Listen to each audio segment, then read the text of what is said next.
Good evening, everybody. My name is Erik Povel. I work at NATO headquarters in the Public Diplomacy Division. I think we have seen most of you today in the workshop.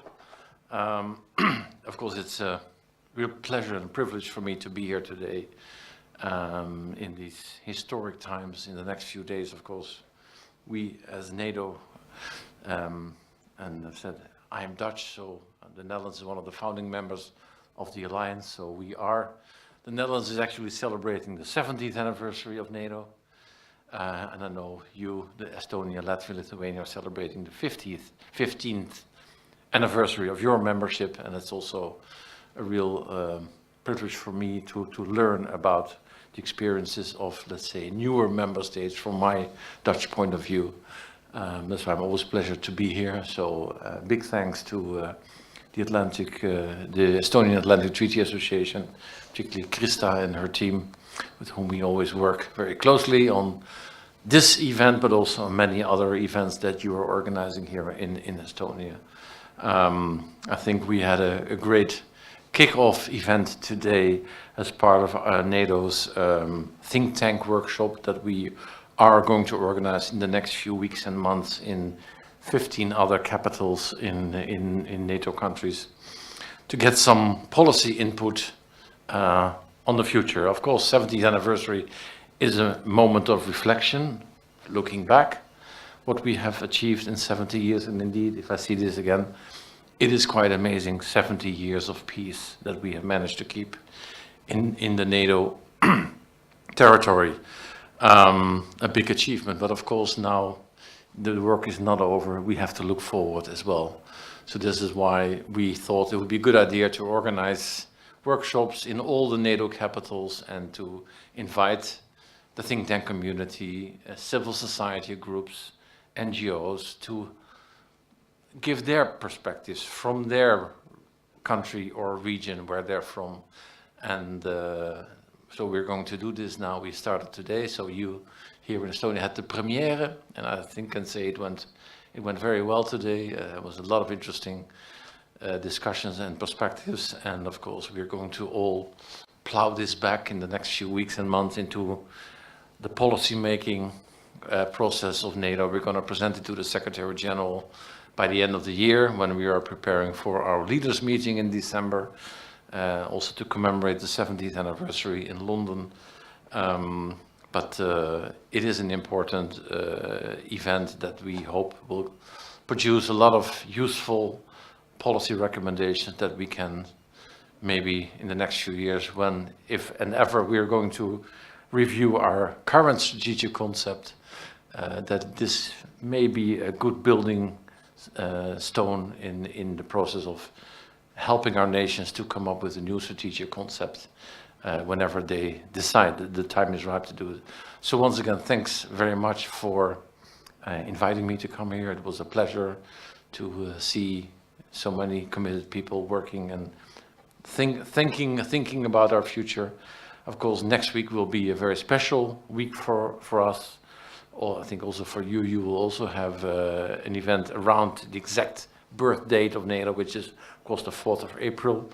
A lot of my colleagues in NATO headquarters will travel to Washington next week to have the commemorative foreign ministers meeting in Washington. Also, a very special privilege has been granted to the Secretary General that he will address both houses of Congress in the US the day before, on the 3rd of April.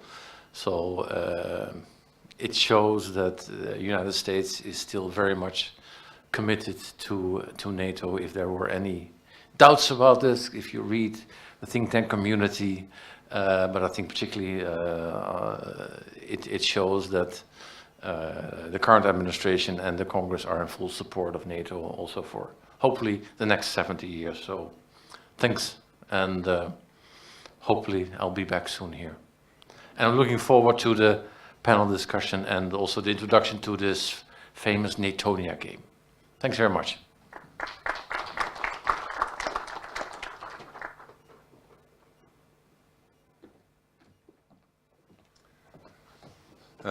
Good evening. My name is Marko Mihkelson. I'm chairman of Estonian NATO Society.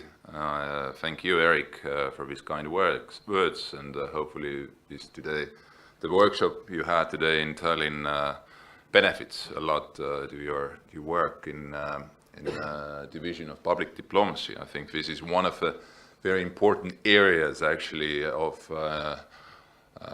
NATO's work to engage people in our member states in alliance, because there can not be commitment to these Washington Treaty articles if our communities, our people don't understand the value of NATO. We celebrate NATO's 17th anniversary next week, and this is most successful, of course, and historic alliance ever built by free nations, and has kept freedom and peace on NATO territory longer than ever before in our history here in Europe. And this is something what is clearly understood by our people, and this is why Estonia is so strongly committed to build an everlasting alliance which defends not only our common territory but also our shared values. A week ago, I happened to be together with my colleagues from NATO member states. I'm also head of Estonian delegation to NATO Parliamentary Assembly. I was together with colleagues in Hawaii, just the other side of the globe, and we were welcomed by commander of US Indo-Pacific forces, and we saw quite a lot what our ally, the United States, is doing in the region, which there are growing threats to stability in the world today.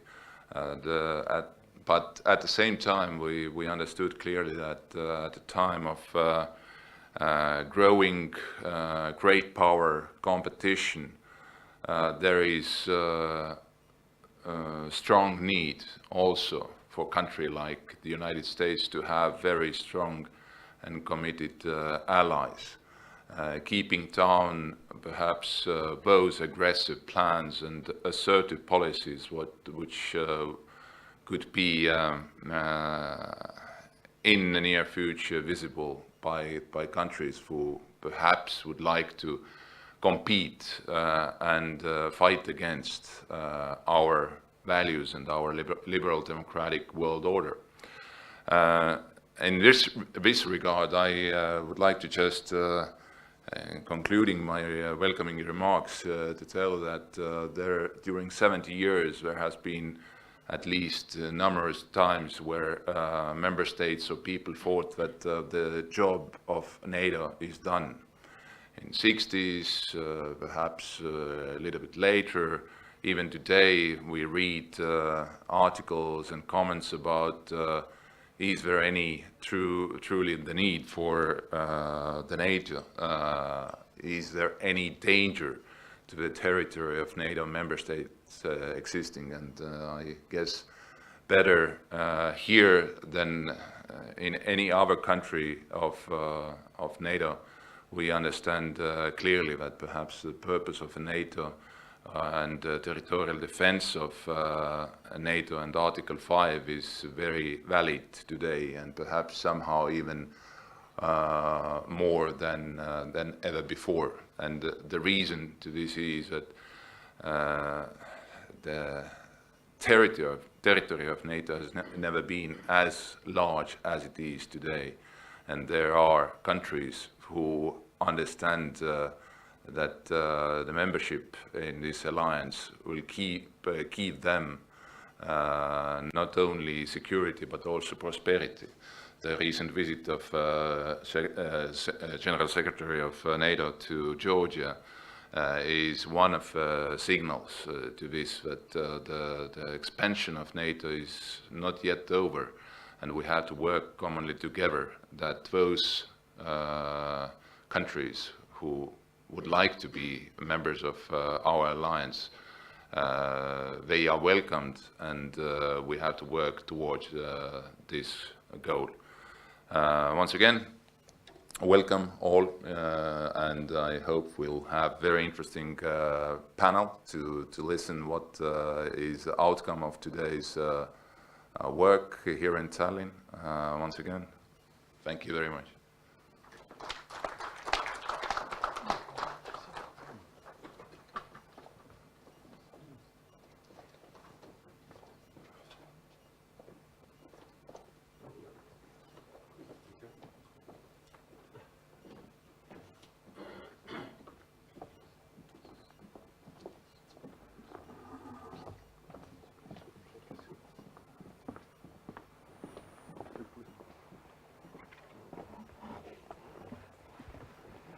Hello and good afternoon, everybody. My name is Taavi Toom. I'm also a member of the Estonian Atlantic Treaty Association. I'm a former diplomat, former Estonian ambassador to Denmark and Poland, and also had privilege to serve as the Europe and also Security Policy Director at the Estonian MFA. And I had today pleasure to chair one of the two seminars and the working groups we had earlier today with a fantastic group of people from all three Baltic states and from different institutions, think tanks, and etc. We had actually incredibly difficult task to look ahead, and we were asked actually to look ahead, as far as 70 years ahead, which I think is actually impossible. And I started also earlier today with this kind of the motto of the US Army that the difficult we do immediately, impossible it takes a little while. And so it took us nearly a couple of hours, 2 hours to go through the whole horizon. But we started from the premises, as it has been said many, many times before. The Secretary General of NATO has said that, Marco, others earlier today, that the NATO has been indeed the most successful collective defense organization in the history. So if we look back, as many as, a few centuries, I think none of the others has lasted so long. And there are probably a couple of good reasons why it has been so. And it has been said that the two key ingredients or the components has been the unity on the one side, so that the alliance and the member states are able to overcome whatever kind of the difficulties, disagreements could emerge. And we know from the history of NATO that there have been several such occasions, going back to Suez crisis in the 50s, when NATO allies actually found themselves on the different side of the conflict. Some of the European allies, Brits, French on the one side, and the US on the other. But we were able, NATO at that time was able to overcome the disagreements and the serious disagreements, so that this crisis led France to leave the NATO military structure and etc. Or from the more recent history, that the Iraq war in 2003, again the serious cracks in the unity of the alliance, but we were all together able to overcome these the cracks and the disagreements. So that the unity on the one hand is extremely important, and on the other hand, if the history tells us something for the future, is that also the alliance has been successful because it has been able to adapt to the changing security environment around us. So not going too much into the kind of historic recourse, but you all know that from the first main purpose, collective defense of Western Europe after the Second World War, until the break up of the Soviet Union, collapse of the Berlin Wall. Then NATO was engaged very much into peacekeeping and conflict resolution, and also fighting terrorism beyond its borders. And now, since last few years, in particular since very aggressive behavior of Russia in the neighborhood, annexation of Crimea 5 years ago, etc., etc. So NATO is back to its the core business, defending allies, and of course still at the same time also fighting with terrorism. So this is another kind of the guiding principle or lesson for us, that NATO has to be able to adapt to the changes. And we had lots of good discussions how, the conservative or how slow NATO is also adapting to the changes or not. And we may talk about this also a little more. Then we also looked on the changing global environment, and this, as it has been mentioned already, that we see that the rise of Asia very rapidly, particularly of the China, in all accounts, on all accounts, on the demographic, economic power, but also clearly military power, and this probably will have an implications on the alliance as well, not only individual members, the US, others, but on the alliance as a whole. And we probably also have to look and take a closer look of these emergent powers acting in our own, the European neighborhood or in Europe here as well, so that we have to be aware of these developments. And then I found we had also very good debate about the internal issues within the NATO itself as well, within our own societies, how to be more resilient to all kind of the threats from the cyber, and that also people are aware of all the new the emerging threats. But without further ado, I would also like to introduce other panelists. Here we have Ieva Beržina and Sarma Kintare and Peter Talli with me here. And actually I would also ask you to make your own the conclusions or the takeaway from the earlier discussions. And maybe I should also say that we had two working groups. One was working on this changing security environment landscape, and another we had a specific theme for this workshop on the women, peace and the security issues. So we also devoted quite a lot of time, and this was, I understand, specific theme for this seminar in the Baltic States. The similar seminars, discussions in other NATO member states could have probably another kind of the topical issue for discussion. But I would probably ask Ieva, you first, to make a little summary of the conclusions. What were the main or the key issues for you from our discussion earlier today? Okay, thank you. Thank you very much for your kind introduction. And before I start, I really would like to thank Estonian Atlantic Treaty Organization for the invitation and for the possibility to participate in today's discussions, because it was really very interesting and very enriching discussions. And I'm honored to present some of the points. Of course, they are not exhaustive, but what all groups debated today and came to conclusion what should be some of the priorities for the next 70 years. So one of the issues that we touched upon was regarding the importance of innovations and research and development to be focused on within Alliance, because we see other rising power centers like China and Russia and others who are investing in defense industries, and we have to admit that Europe is lagging behind. So we really have to focus on this one. Another aspect was the issue of agility, that this word probably should be brought into our discourse, because what is characteristic for contemporary warfare is that it takes place in a very fast speed.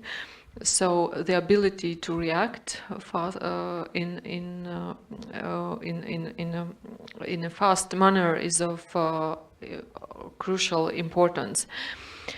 And this also leads to the next point, that there is we need to review our military doctrines and training, and maybe to change our mindset, because we know that the warfare is changing. It takes place more in urban environment. It also takes place in new domains like cyber and space. Still, when we take a look at where our military training usually takes place, so we still are in the woods, and maybe it's a bit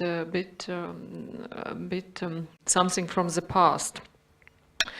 Another trend is that there is a debate within Europe about the development of European defense forces, and these trends should be taken into account. But from today's discussions, we came to conclusion that we rather should strengthen the cooperation between EU and NATO, so that these organizations, also in terms of security, that they complement each other and not contradict and not compete. Also, which was already mentioned, but of high importance is also development of self-defense capability and also self-reliance, which in the NATO context would be a focus and emphasis on national capability sharing. Also, we took a look at regional developments, and one of the top priorities that we think is strengthening the Nordic Baltic cooperation and the so-called NB8 region, especially if we look from the perspective of the Baltic states. And also we see that Arctic also is emerging as a new and important region where interests of different geopolitical players cross and may potentially lead to certain tensions. So we have to focus on that one too. Then as to internal issues, of course, in the Baltic states, we can be proud that we have achieved the goal, and all our countries are paying 2% of GDP for defense. But there is the next step, where there is an emphasis on efficient use of this budget.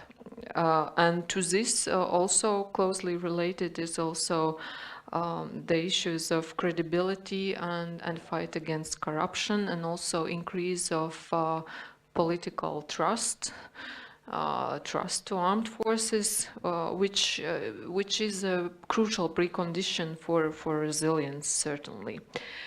And then another issue that is important that we need to remind ourselves and maybe review and restart to some extent is a debate regarding values, because NATO largely is value-based organization, and this we should not forget, and also keep our values in face of challenges of new emerging ideologies and the war of ideas.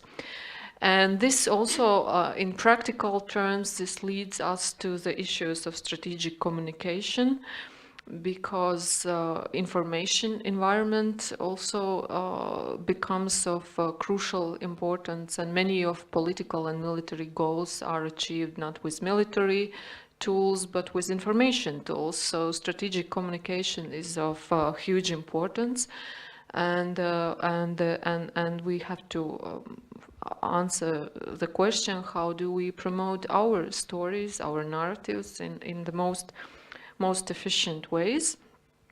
And also there are certain challenges with the development of new media technologies, new information and communication technologies. So again, raising public awareness and media literacy was also mentioned as an important aspect. And finally, also as to the threats, and especially for the Baltic states, we need to broaden our perspective, because for some obvious reasons we focus a lot on Russia, and during the last 5 and in the Baltic states even more years, we have put lots of efforts to understand what tools and techniques Russia is using for the achievement of its geopolitical goals. But there are new actors emerging, and probably what they do is not very visible yet, but like China's activities, we have to also focus our attention on what new geopolitical players are doing, and they also are present in our countries, and we have to understand what are their tools and tactics, and what are possibly the risks. So this list definitely is not exhaustive, but these are some of the points that we had for the first panel. So I will stop here, and thank you very much for your attention.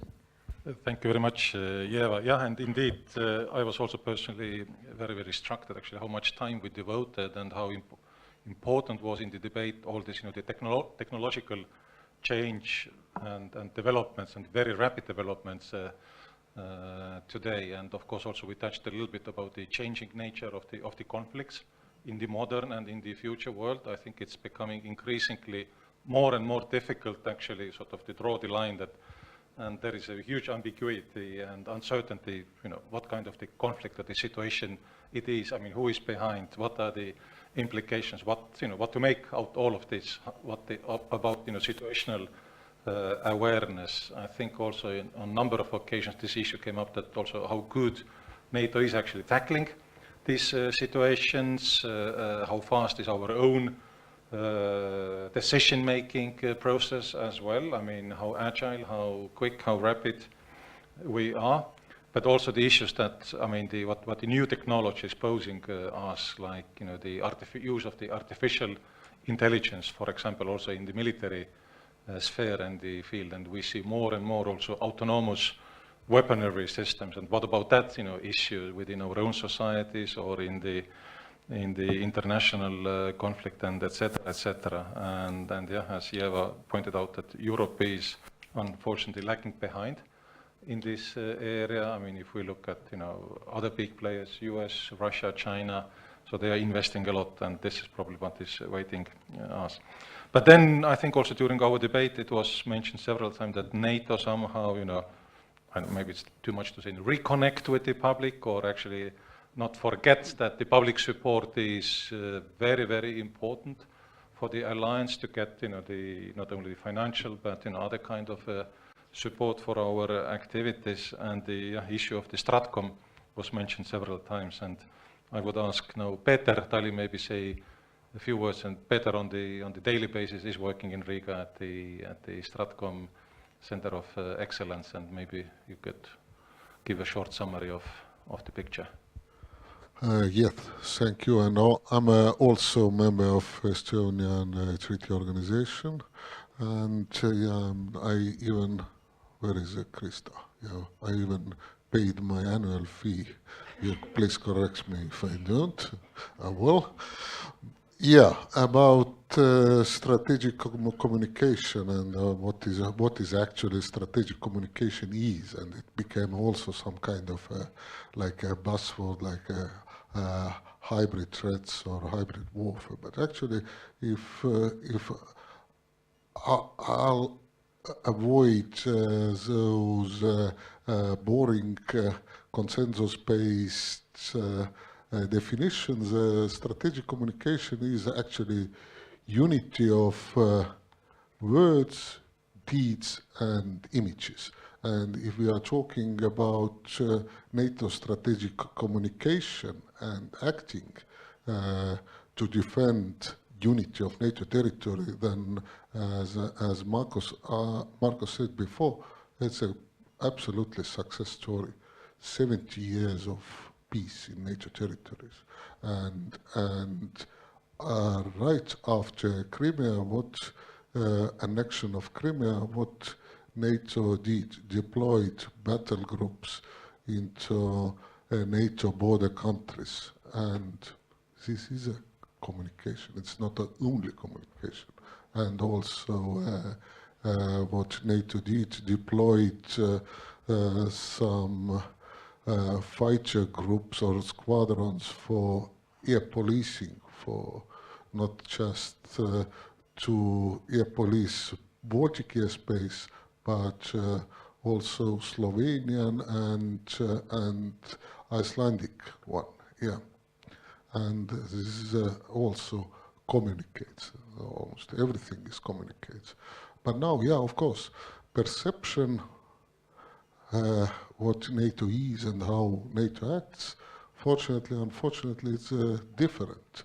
It's people here on the coast of this sea, we see the NATO as we see, and people from Benelux, they see it be different, and Italians, they see NATO their Italian way. However, we were talking, that there should be, and we were looking also to national governments, that NATO allied countries' national government should be more precise, more active, and more clear to explain to their population and voters what NATO does and why is NATO relevant. Maybe not in Vilnius and Warsaw, but definitely in Athens, Istanbul, and maybe even in Prague and Bratislava. Yeah, and we were talking and discussing also eminent need to have some digital, to meet challenges in digital security field. I would like to give just two examples. We conducted two experiments last year. One was about black market in social media, how to buy leverage, and we spent like less than $100, and actually we realized that this black market, it wasn't black market, it was like open market, and those companies who were dealing and providing services, they were established and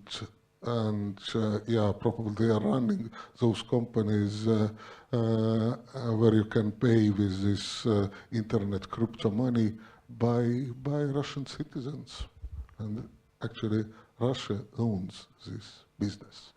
And it was very easy to manipulate Google, YouTube, Facebook, surprisingly. And the other experiment was that we created some fake accounts, fake groups in social media. We were phishing some professional soldiers during exercise, and finally we manage to manage soldiers to abandon their position during military exercise. And this is no joke. And if NATO member countries, allied countries are protecting their soldiers with body armor and with this heavy steel of tanks and APCs, then this is a big question mark how to protect, defend our brains and mindset. And this is the reason why we need to implement not just cyber security, but I would like to put it this way, that digital security, and it's not like a mainstream media, but it's everything missed what is mainstream and it's not mainstream. Because another sample is just those closed groups of Facebook and WhatsApp. Do we know what is going on in these groups? We don't. Should we? Probably, yes. And the other takeout, what we discussed was NATO strategic concept. Because of military, I'm always looking for, for preambulas, treaties, doctrines, concepts. And this strategic concept is still relevant. Those 3 NATO core tasks, you probably know those also: collective defense, crisis management, and cooperative security are still relevant. However, this strategic concept was endorsed 2010, and I'm more than sure that it should be reviewed and updated. And Eric told me that, it's not easy to do it, and there is too many challenges. Yeah, I know, Eric. Life is tough. Okay. Thanks. Thank you. Yeah, thank you, Peter, very much. Yeah, the last point you made, this came very much up in our discussion. We are not here, the representatives of the governments speaking on the individual basis, and we know that how sensitive this discussion is within the alliance. But that point was made by several participants that's probably within the alliance we should not avoid this, the difficult conversations, whatever these themes or the issues might be. But actually, this also helps us to go forward and be ready for the new challenges. And I think you also summed up very well what kind of the internal from kind of the internal challenges we have from our open democratic societies. How the vulnerable also on the one hand we could be. I mean, we should rightly be proud for all what we have achieved, but pay attention on this kind of the soft spots, so to say, we have within from our society. And clearly the social cohesion, inclusiveness from all angles was another important theme. And then we had a specific discussion on the issue of the women and the peace and the security. And unfortunately, the moderator of that working group, Carmen Laus from Estonian MFA, cannot be with us tonight. I think she very well introduced it and shared the debate. But I would ask now Sarma maybe to sum up that discussion and key points from that debate. Yes. Can you? Maybe I just need to talk louder. Hi. Yes, thank you. Thank you for having this very important discussion and this meeting. Yes, so as you said, the second point, the second working group was about the Women, Peace and Security Agenda, which is the UN passed a resolution in 2000, so 2020 will be the 20th anniversary. So it's basically about both the participation of women in peace processes, the protection of women, and we had a discussion on how to include this best in NATO's actions. And so we had many ideas, many recommendations, including the fact that how to frame it. We came to a conclusion that perhaps feminism, especially among Baltic countries or Nordic countries, well, probably Baltic more, can have a maybe negative connotation, or people can see it as very politicized, and that perhaps the best way to frame it would be as gender issues, and to talk about gender. And basically, the main conclusion was that gender mainstreaming is the answer. So gender should not be something we talk about in March, and then on March 8th, NATO has events and invites strong women and talks about gender issues, which is great. We should have that as well. But what we need to have is gender mainstreaming. So all policy documents, whether about cybersecurity, the Arctic, all documents should include a gender perspective, because gender is always relevant. So gender should be included in everything. Gender should be part of the everyday work of NATO. It should be always included in events, and it should be mainstreamed.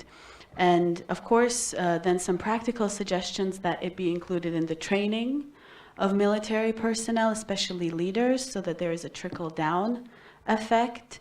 Some groups spoke about the implementation, that when there are these plans on gender issues, that there should be a mandatory implementation, that it shouldn't just be words, that states should have national action plans that they implement and also give funding to these issues. And also such issues as maternity leave or paternity leave, that we need to consider how whether we have a positive environment in which women can return then to their roles, and also men who choose to take paternity leave. One more thing we spoke about was also, we talk a lot about attracting women to the military and how do we get more women involved.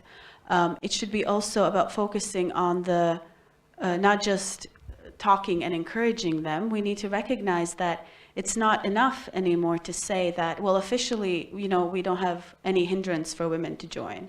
The military is open to all genders. We need to look deeper than that.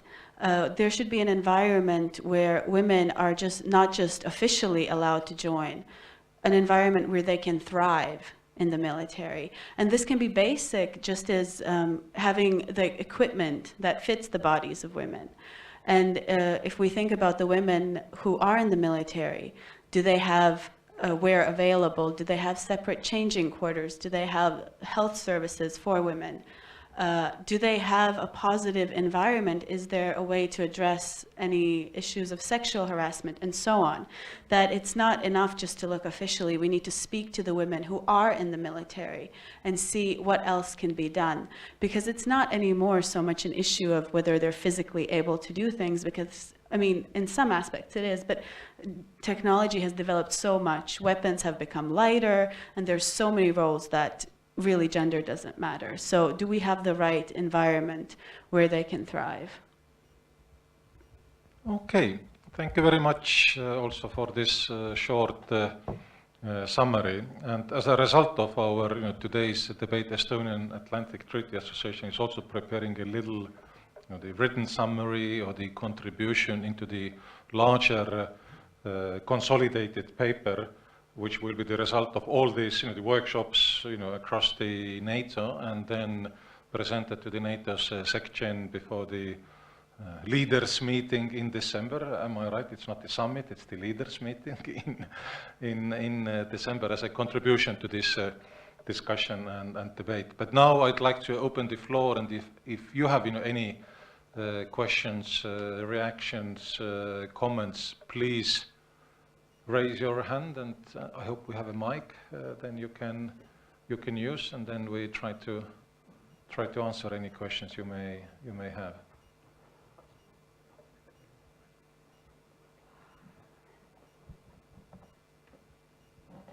Please, can I encourage you? Ivar has a.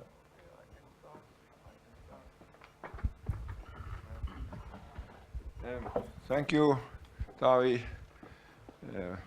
Good chairman, dear guests. I like tough discussions. We know. Tough questions. And that's why I don't expect a soft question. I am very much agree the speakers said that NATO is not only value-based and information-based union. NATO is largely modern weapon-based organization. And that's why my first question is how Estonia can contribute, how civil organizations can contribute to raise money, investments, new technologies for military purposes. Because our neighbor Russia spending, latest figures are 4.6% from GDP. China, I don't know, spends even more. NATO target is only 2%. And my second question is, do we need to raise this target to compete worldwide with other military forces, if NATO is still modern-based military organization? Do we need to have a public support to this movement to increase spendings? Probably I can stop here right now. Thank you. Thank you, Ivar. Yes, indeed, this issue came up also in our discussions as a part of that, the internal cohesion of the alliance. And of course, right now, I mean, if you look at the debate today, of course, this, the issue of defense spending, fair burden sharing is one of the most kind of is the issue which is causing most, the trouble within the alliance. Of course, it's not a new issue within the NATO. We know this debate is almost as old as the NATO is, because it has not been the fair or the equal burden sharing since the very beginning. And of course, the end of the Cold War made it the worse, and now, so therefore, it's much more difficult, particularly for the Western European countries, to invest again more into the defense. But I think we also in our debate concluded or pointed to the fact that this negative trend luckily has been stopped. There are now more and more countries who already spend or are close to 2%, but we didn't go into this discussion whether this is sufficient or not, whether it has to be higher or not. It was mentioned, as Eva concluded, that this has to be also spent wisely, and particularly also into research, develop into the modern technology, that we stay up in the game. So that's, I think, how I can summarize. But Peter, you have any maybe further comments? Yeah, I would like to disagree with your statement, because NATO is a value-based organization, and we know it if you read a preamble of Washington Treaty. It's about values, and it's about prosperity and peace and prosperity in NATO territory, and that is emphasized about this unique general Western world, or values which are actually coming from great French revolutions. However, I would like to quote my Facebook friend, Admiral James Stavridis, who used to be a SACEUR, the Supreme Allied Commander Europe, and he told that a couple of, maybe even several years ago, that NATO is the most credible, powerful and efficient political and military organization which has the largest number of soldiers, carriers, fighters, tanks, APCs, and so on and so on. Of course, there is it's a matter of credibility and commitment of NATO, and NATO has been showing it since 1949, yeah, and has been absolutely successful and efficient. But yeah, of course. Now, if we are talking about Russia, probably you know better than I how big and capable is Russian economy as a whole, and united NATO has still more military power. But now, on what our advisories from Kreml are working hard to find out cracks in NATO. This is actually their strategic goal, to find out cracks within organization, between nations, and make from these gaps, from these cracks, gaps, what we cannot avoid or growth. There is a strategic aim, and actually they are targeting our values, and the main two targets are democratic elections, credibility of elections, and other main target is the freedom of speech. Seriously. And freedom of speech by creating those media-like outlets and spreading disinformations, threatening and conducting also this active, so-called active measures. But another half of your question about defense industry, I'm very much looking forward that Estonian defense industry could be also efficient and successful, because this defense industry is developing. We were talking a lot about it today also, about innovation, about artificial intelligence, and about new solutions. And as far as I know, the Estonians defense businessmen and entities, they are doing pretty well. And finally, about military budget, as a former tank and colonel of Estonian army, of course, I would like to have more money for equipment and training. But it's also a political decision that our political masters, they have to find a balance. But of course, more money for military I would like to have. Eva, you wanted to add?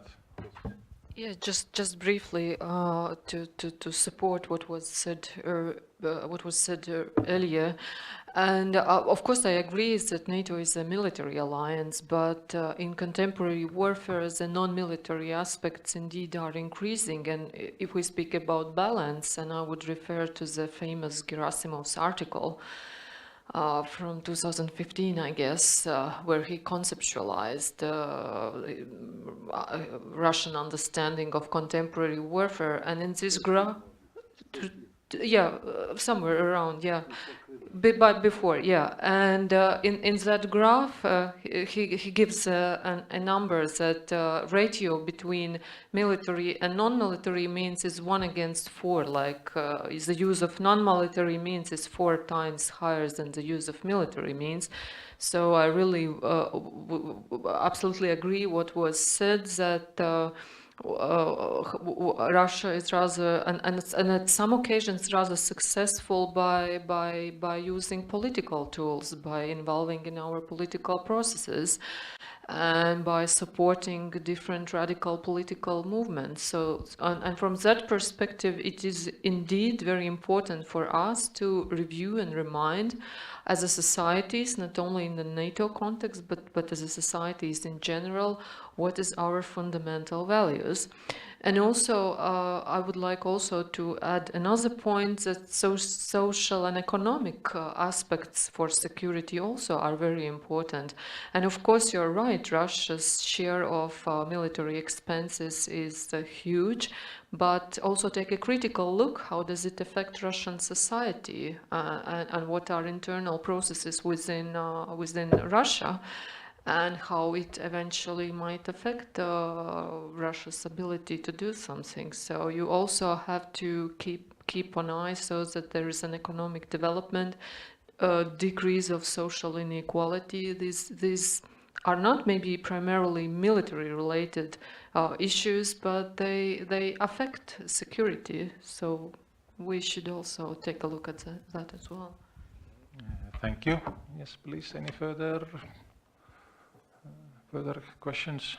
Yeah, on this, while you think your next question, I can simply add that this aspect came up very much also about, for the NATO's own task for the future, that whether the NATO should stay and deal with issues where it's good at, basically the hard security, or also the NATO in the future, in the next decades, shall also engage more in this, the new threats and the other, the issues for what we have today, maybe other organizations, or which are not, strictly and directly part of the NATO's own agenda. And we know it tends to be a bit, the conservative organization, not taking on board very easily, very quickly, new tasks, and maybe more, the reactive, rather proactive vis-a-vis new challenges. And if I also recall correctly, the point was also made that yes, we have the ACT, Allied Command Transformation,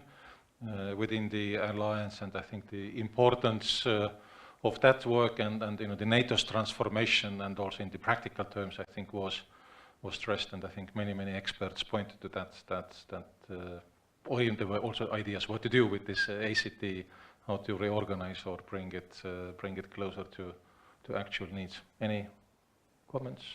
No? Yeah. Yes, please, there is a...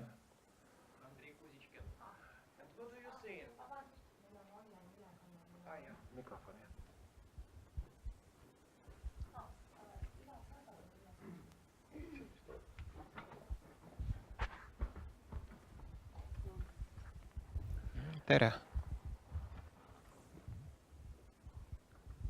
It should be on, I think.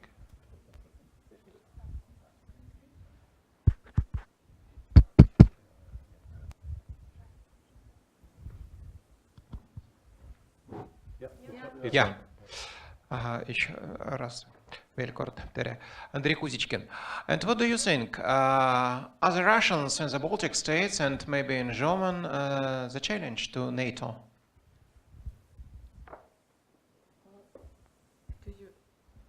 Do you mean Russian minority in those countries? Yeah. Okay. So in this regard, then we have to take a look at Russia's compatriot policy, which is being used as a tool for Russia to implement its interests abroad, but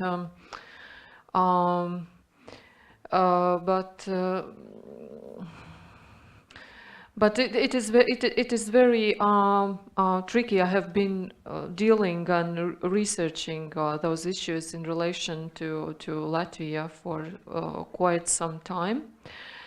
And of course, Russian ethnic minority, it sets specific circumstances, especially in the way how Russia uses it. But I never ever would agree that that Russian ethnic minority kind of is a threat. No, it is it is part of our society, in my view, and we can do, and actually we are doing very well, I would say, taking into consideration all the circumstances, that we need to build up relations with this group of people and make them feel really like part of our society. And I would say that we are quite successful, because we did a study in Latvia during last year in regards to patriotism. And what we can see in a 10-year perspective, that connection with Russia in Latvia is decreasing. Whereas 66% of those who are using Russian language at home consider themselves being patriots of Latvia, which is quite a good number, and I think we should do more so that those people feel this sense of belonging to Russia and being able to interact, that they are part of our society. But certainly it is an important tool in Russia's toolbox, definitely. But if you take a look critically how successful Russia is in using it, then you can be also pretty critical. Yeah.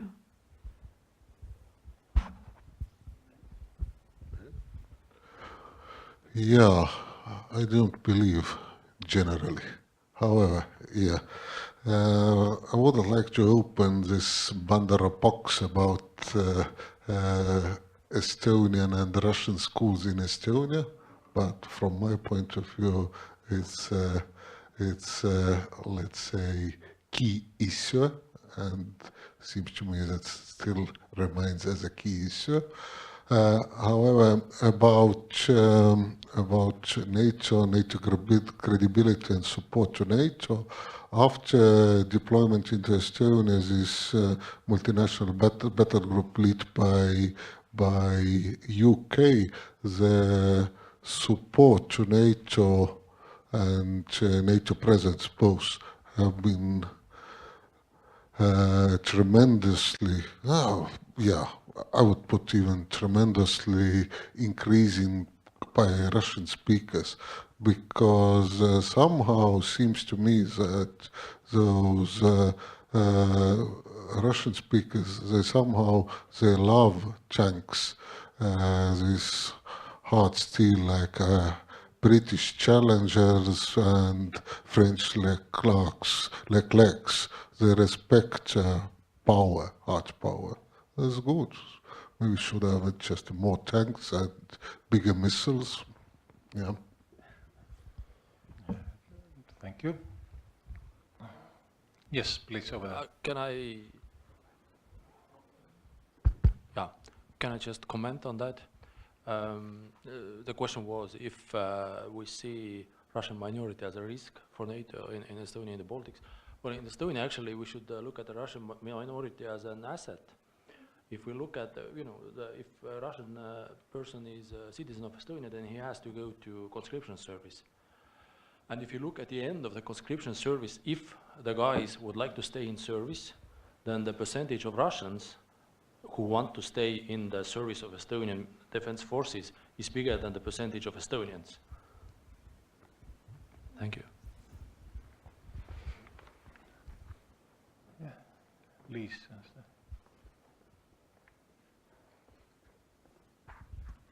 Yes, I got curious about Ivar's statistics. What did you say? It was how many percent of the GDP in Russia? 4.6. Well, I looked to see what is the GDP of Russia, and it's under $2 trillion US. Now, United States is over 20 trillion. So if you take 2% of that, it's considerably more than 4.6% of $1.5 trillion, plus all the other allied countries add to it. So the tremendous economic power combined is, the 2% comes out much, much more than the 4.6 of the Russian GDP. That's my point. Yes, this is correct, but let me continue with my Okay, but very briefly, Ivar, because I think we will have then time for maybe one more question. I'm very surprised that Mr. Tali said that NATO is still the most powerful and capable force. I just read from Economist newspaper that the number of nuclear missiles is far bigger in Russia than in any other NATO countries combined. And that's why Americans, they left from this treaty of disarmament of NATO weapons. And this is a very big threat for us. And you, as a tank commander, should know how much tanks are concentrated close to the borders of the Baltic countries right now or next year when they have these new exercises. And that's why I raised a very important question, how to be more ready and to have this not only to be ready but to avoid any conflicts. And that's why I didn't understood why you are not agree with me, or you are blue-eyed. Thank you. Peter, you I have to respond. I'm not blue-eyed, but I was talking about values. Values are binding us. But I will emphasize once more, NATO is still most efficient and powerful political and military organization. I don't have I didn't read this article, and there is a balance in nukes between, of course, there are limited warheads in UK and France, but there is a nuclear balance, and yeah, the number is tanks behind our border is of course we should be aware and vigilant. However, I will repeat once more that NATO has more tanks, more troops, and it's a matter of understanding, credibility, and deterrence and defense, if you wish. And this core task of NATO, collective defense, it has been improved since Crimea. I don't know even how many tens of times. And I'll give you just a recent example. As a couple of days old news that this U.S. strategic bomber was had some trainings in our airspace. I mean, Estonian airspace and Baltic airspace also, probably, as I remember. This B-52 was in Lithuania and maybe even Latvian airspace. And afterwards, there was something that the Kremlin or Russian Federation MOD said something, but then the spokesperson of NATO, Anna Lenesco, she did actually a pretty strong statement that NATO was exercising the nuclear umbrella to protect NATO integrity and territory. And from as I remember, it is a really strong statement. It has been strong statement, and if NATO is talking about nuclear umbrella. All right.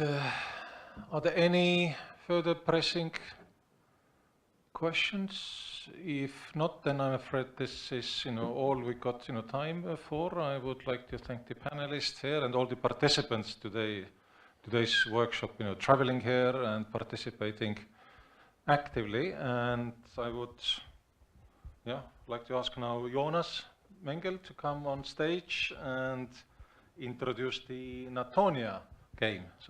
Thank you.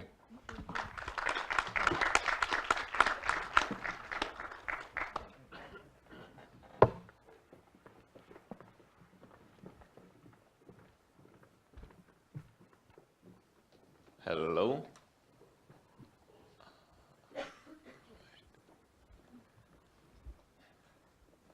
Question, how can I get the slides there?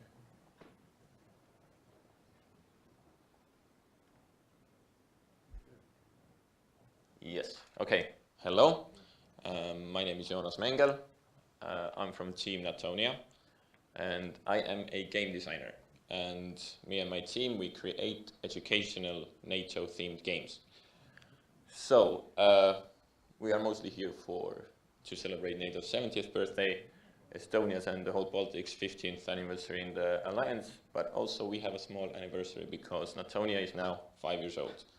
And if you look at the slide, you can probably see where we got our name idea. So, it all started back in 2014, when there was a game competition. It was organized by the Estonian Atlantic Treaty Association, Estonian Ministry of Defense, and the Estonian Ministry of Education and Research. And the goal was to find the best educational tool or game to teach about NATO. So we won the competition with the first edition of Natonia, which looked like, oh, it's not here, should be here. It has vanished. Can you maybe adjust the slide a bit? Yes. Okay, it's gone. So it looked funny. I'll show you later. Anyways, after that we created the second edition. This we took to the headquarters in NATO, which was the prize to win the competition. And then the year later we created like the first serious game version, which was available for public, which you can see on the right. And this game came out in Estonian and Russian, and more than 1,500 copies were sent to schools, more than 100 schools all over Estonia. So it was used as an actual educational tool in schools. And just at the beginning of this week, we released this. This is the newest version. It's the NATO 70 Special Edition. It's the best one we've done so far, and it looks awesome. And this is, it has some upgraded rules. In essence, it's the same game, but you have to play it to find out why it's so cool.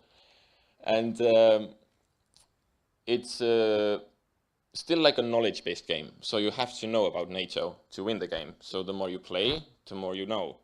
But it's not enough, so if you know all the facts, you're still not going to win, because you still need strategical thinking. You need to collaborate with your opponents. So there's only one winner, but you still need to kind of get along. So I've seen people play it who know things about NATO, people who know nothing about NATO. Everyone gets engaged because it's personal and it's built into the game. It can be played up to 6 players, or you can create 6 teams. So it's perfect for like a classroom scenario. So every team can have 5 players. You can play with like 30 players within one board. And in addition, we also have the Natonia online game.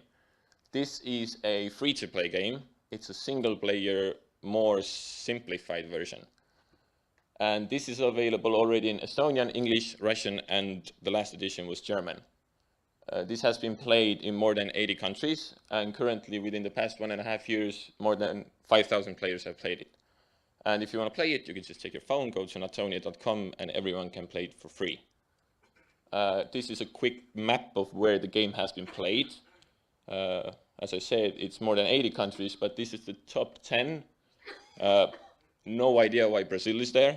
We have never promoted it there. It probably just went organically. So, I mean, I think this map shows that people like games, and it just spreads. And this is without any serious promotions. This is pretty much organic. And lastly, what we are currently doing. Currently, we are doing a NATO 70th anniversary worldwide social media campaign. So we had 3 stages. The first stage is now over. The first stage was to create NATO-themed social media games. And it lasted for a month. And our aim was to reach youth. And our target was 300,000 people. Actually, we reached 2 million people. And the positive feedback we got was way better than we expected. And we had so much more active players. So second, this just started. This is the Estonia Ambassadors Initiative. In essence, it's like a free giveaway of the Estonia card game to educational institutions around the world, like high schools, universities, any academies that show interest if they want the game. So we want to do the same thing we have done in Estonia to get the games into schools, but we lack the network for it. So we created the Estonia Ambassadors Initiative to have volunteers in different countries. Currently, we are at 15 countries to help to promote the game locally in their cities. And the best part about the Ambassadors Initiative is that we did not plan this like this. During the social media campaign, young people started to write us through Instagram, Facebook, hello, we like what you're doing, can I help somehow? So as we got more requests, I thought that let's make it into a thing. So we created the Ambassadors Initiative. And everyone, like when you're 13, 18, 21, they feel great that they are like an ambassador for something.